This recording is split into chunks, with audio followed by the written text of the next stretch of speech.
창세기 28장 10절에서 19절까지의 말씀입니다. 같이 읽겠습니다. 야곱이 브엘세바에서 떠나 하란으로 향하여 가더니 한 곳에 이르러는 해가 진지라.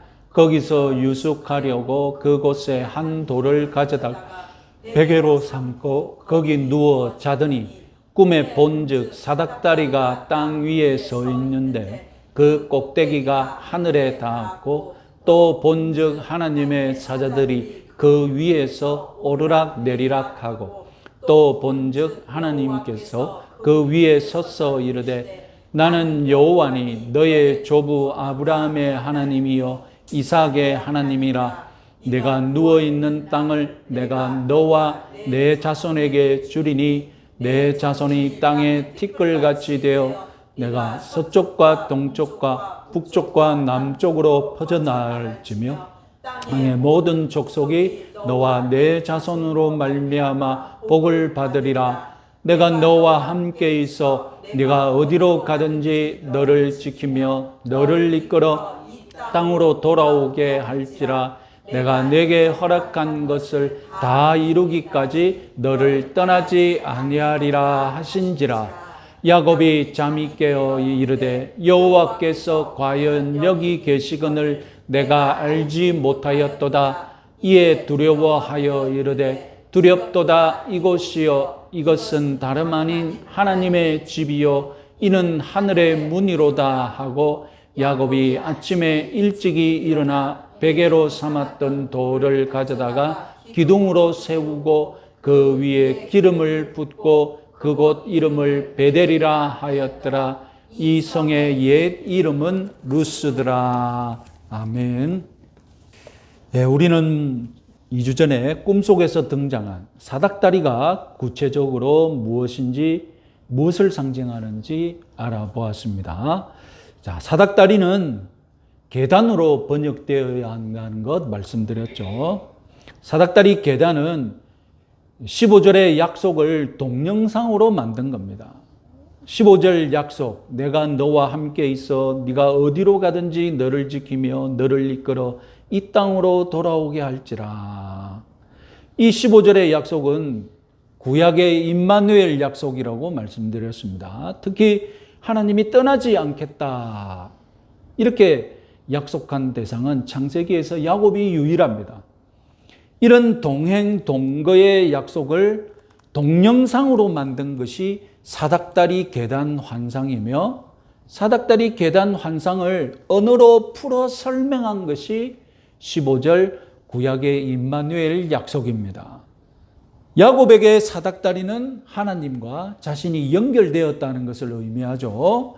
자, 그런데 이 야곱의 사닥다리 계단 꿈을 예수님이 인용하셨습니다. 야곱에 주셨던 임마누엘 동행 동거의 약속을 야곱의 후손인 예수님은 유대 민족을 초월하여서 모든 민족에게 나누어 주셨던 것입니다. 그래서 오늘날 저와 여러분들에게도 하늘에 연결된 사닥다리 계단이 있는 줄 믿으시기 바랍니다. 그 계단 끝에 하늘 문이 열려 있는 줄 믿으시기 바랍니다. 우리는 베델, 하나님의 집 안에서 거할 수 있는 하나님의 자녀임을 믿으시기 바랍니다. 자, 오늘 야곱이 이 사닥다리 계단 꿈 전에 무슨 일이 있었는지 좀 더 야곱의 개인적인 인생사를 주목해보는 강해를 해보겠습니다. 야곱이 어떻게 해서 가나안을 떠나게 되었는지 기억하십니까? 어머니 리브가는 에서가 야곱을 죽이려 한다는 것을 알게 되었죠. 그래서 야곱을 하란으로 도망가라고 했죠. 그런데 그럴듯한 명분을 만들어내었습니다. 그것이 무엇입니까? 아버지 이삭이 야곱에게 단 아람으로 신부를 구하러 가라고 허락하는 것이었죠. 그래서 리브가는 도망가라 하란으로 라반에게 이렇게 말하고 아버지 이삭은 밧단 아람으로 신부를 구하러 보냅니다. 이것이 야곱의 여정이죠. 이삭의 여정이라고 잘못 적었네요. 자, 야곱의 나이를 확인해 보는 것이 또한 의미가 있습니다. 하란을 떠날 때 야곱의 나이가 이 70세 이상이라고 추정하는 학자들이 많습니다. 그러나 이와는 조금 다른 견해도 있는데요. 표를 보시면 에서가 결혼할 때 40대거든요. 40살이었습니다. 그러면 야곱도 40살이라는 말이지 않습니까? 그러니까 사기극이 일어난 때가 에서가 결혼한 지에서 얼마 멀지 않다면, 에서가 결혼한 후에 사기극이 일어났다면 40대일 수도 있다라고 추정하는 학자들이 많고, 에서와 결혼한 이후에 30년이 지나서 사기극이 일어났다라고 많은 학자들이 추정하기 때문에 도피할 때 야곱은 70대였다 이렇게 추정을 합니다. 자, 그러면 야곱이 하란으로 도피했을 때 70대라면 결혼했을 때는 80대가 되지 않습니까? 우리가 느끼기에 조금 부자연스럽죠. 아버지 이삭도 40에 결혼했고 쌍둥이 형 에서도 40에 결혼했는데 야곱은 무려 80이 넘어서 결혼한 셈이 됩니다. 이걸 어떻게 설명하느냐는 것이죠. 제가 찾은 나름대로 설득력 있는 해답은 야곱의 결혼에 책임이 있는 사람이 누굽니까? 아버지 이삭이죠. 이삭이 무관심했다는 겁니다. 에서만 편애했으니까 야곱의 결혼은 그냥 내버려 두다가 결혼의 시기를 놓쳐버린 셈이 되는 것이죠. 리브가의 하소연에 떠밀려서 하는 수 없이 이삭을 결혼시키기 위해 하란으로 보냈다. 이것이 제가 찾은 답입니다. 이삭이 얼만큼 야곱에 대해서 무관심했느냐 추측할 수 있는 또 다른 정황이 있습니다. 자, 10절에서 보면 성경이 야곱이 하란으로 간다고 밝히는 또 다른 이유는 하란이 남다른 상징성이 있는 도시이기 때문입니다. 자, 125년 전에 아브라함이 하란에서 가나안으로 건너왔지 않습니까? 야곱이 떠나기 전에 이삭은 하는 수 없이 야곱을 아브라함의 언약으로 축복했지 않습니까? 그래서 이제 야곱은 아브라함의 언약의 계승자가 되었습니다. 하나님과의 언약 대상자로서 야곱은 아브라함의 계승자이자 대리인이기도 합니다. 흥미롭게도 아브라함은 언약의 계승자 이삭의 신부를 구하기 위해 이삭을 하란으로 보내지 않았습니다. 그리고 대신 가장 믿을 만한 종을 보냈죠. 기억나시죠? 창세기 24장 6절 8절 말씀 같이 한번 읽어보겠습니다. 아브라함이 그 종에게 이르되 내 아들을 그리로 데리고 가지 아니하도록 하라. 만일 여자가 너를 따라오려고 하지 아니하면 나의 이 맹세가 너와 상관이 없나니 오직 내 아들을 데리고 그리로 가지 말지니라.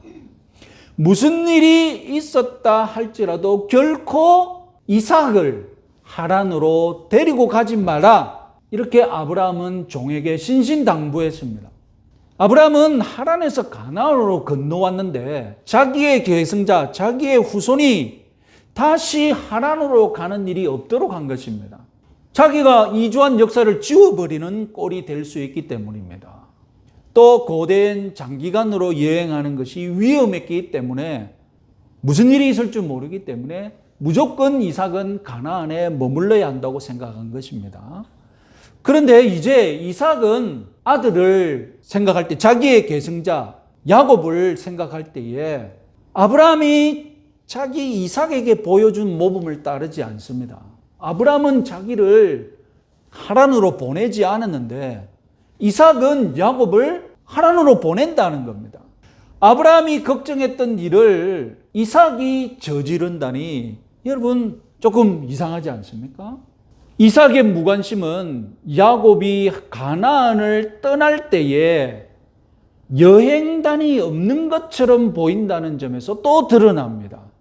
여러분 지도를 보시면 브엘세바에서 출발하여서 저기 하란에 이르기까지 약 1000km입니다. 1000km면 우리나라 지도에 대입하면 어디서부터 어디까지겠습니까? 우리가 부산에서 서울까지 고속도로 길이만 450km? 그 정도라고 하거든요. 그러니까 부산, 서울을 왕복하는 거리가 됩니다. 그래서 여기서 출발해서 100km 왔을 때에 베델에 이르렀던 겁니다. 자, 24장 10절에서 54절 다시 아브라함의 모범을 한번 보겠습니다. 같이 한번 읽어보겠습니다. 이에 종이 그 주인의 낙타 중 10匹를 끌고 떠났는데 곧 그의 주인의 모든 좋은 것을 가지고 떠나 메소포타미아로 가서 나홀의 성에 이르러 이에 그들 곧 종과 동행자들이 먹고 마시고 유숙하고 아침에 일어나서 그가 이르되 나를 보내어 내 주인에게로 돌아가게 하소서. 자, 이게 지금 무슨 말을 하느냐면 보통 한 달 반 걸리는 여정입니다. 아까 지도에서 보았듯이 브엘세바에서 하란으로 간다는 것은 한 달 반이 걸리는 여정입니다. 이 먼 여정에는 보통 여행단이 꾸려져야 돼요. 그래서 종들, 물품, 탈 것들 이렇게 보입니다. 꾸려서 한 달 반 동안 여행할 여행단을 꾸리는 겁니다. 이 신부감을 구하러 갈 때 아브라함이 자기 종에게 신부감을 구하러 가라 할 때 무엇을 주었습니까? 낙타 10필도 주고 좋은 것 가지게 떠나라고 하고 무엇과 종과 동행자들도 주었다는 겁니다. 그래야죠. 그런데 24장 내내 아브라함의 종 청직이 혼자인 것처럼 이야기하다가 여행단이 있는 줄 몰랐는데 하란을 떠날 때에 보니까 청지기와 무엇이 있었습니까? 동행자들이 있었던 겁니다. 그래서 그 전까지는 동행자들을 언급할 필요가 없었는데 하란을 떠날 때에 알고 보니 종에게는 동행자가 있었다는 것을 밝힌 겁니다. 야곱은 어떨까요? 야곱은 브엘세바에서 떠날 때에 어떻게 되었을까요? 28장 내내 동행자뿐만 아니라 소지품도 거의 없는 것 같습니다. 여행단이 있었는데 성경이 야곱만 주목하고 있는 것일 수도 있는데 그런 것 같지도 않습니다. 29장을 보면 하란을 도착했을 때도 역시 야곱 혼자인 것 같습니다. 알고 보면 여행단이 있었는데 성경이 주목하고 있어서 여행단이 기록되지 않은 것일까요? 아니면 처음부터 아예 여행단이 없었을까요? 진짜로 여행단이 없었다면 이것은 무엇을 말합니까?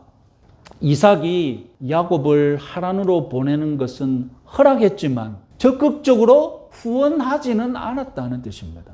평소에 싫었던 아들 야곱이 사기극을 쳐서 자기 유산을 다 가로채 버리지 않았습니까? 여러분 같으면 이 아들을 어떻게 하시겠습니까? 아들이니 어찌할 수는 없죠. 그러나 그 마음에 선뜻 무엇인가 해주고 싶은 마음은 없었을 겁니다. 지난주에 야곱을 축복하는 이삭의 복잡한 마음을 제가 말씀드린 적이 있습니다. 아버지의 허락은 있었으나 후원은 받지 못한 상태로 떠났다. 저는 이것이 지금 야곱의 상태인지 아닌지 그렇게 생각해 봅니다. 이삭은 야곱이 보기 싫어서 위험한 여행을 동행도 없이 보낸 것이 아닐까.